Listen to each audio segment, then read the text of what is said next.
میلسی میں دنیا کی دوسری بڑی لائبریری قائم ہے جو کہ نہ صرف علم کا بہترین خزانہ ہے بلکہ اپنی مثال آپ ہے۔ مزید جانتے ہیں مسعود ظہیر سے۔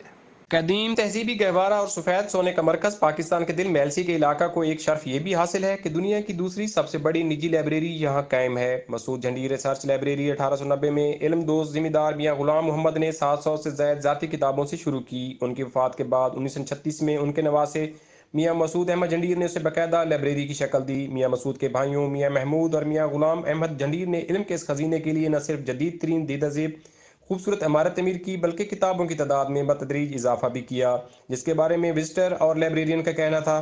یہ دوسرے نمبر پر پرائیویٹ لائبریری ہے۔ اس میں پاکستان سے بلکہ ہر ملک سے یہاں پر لوگ آتے ہیں اور اپنے علم میں استفادہ حاصل کرتے ہیں۔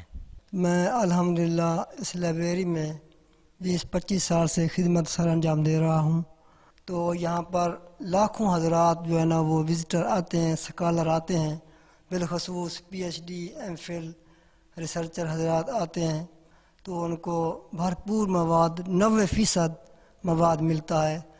نایاب علمی خریدے، مذہبی نگینے، الہامی ملفوظات سے لے کر شعر و ادب، تاریخ و تہذیب، تمدن و معاشرت، اردو، عربی، فارسی، سرائیکی، پنجابی، ہندی، فرانسی، جرمن، انگریزی کے علاوہ دیگر 20 سے زائد زبانوں کے علمی خطاطی مصوری اور دستکاری کے نمونے یہاں موجود ہیں۔ کتابوں کی تعداد 3 لاکھ سے تجاوز ہے، جبکہ 2 لاکھ کے قریب رسائل اور میگزین یہاں موجود ہیں۔ 700 سے زائد قرآن کریم کے گوہر بے بہا اس لائبریری کی زینت ہیں۔ 5.5 ایکڑ اراضی پر واقع خوبصورت عمارت جھیل، فواروں، باغ اور سیاح گھر پر مشتمل ہے۔ یہاں نہ صرف پاکستان بلکہ بیرون ملک کے بھی سکالرز تحقیق اور تدریس کے لیے آتے ہیں۔ لائبریری کو ملکی اور غیر ملکی سطح پر پذیرائی حاصل ہے اور متعدد ایوارڈ بھی مل چکے ہیں۔ یہاں آنے والے علم کے متلاشیوں کو کھانا اور رہائش اور دیگر سہولیات مفت فراہم کی جاتی ہیں۔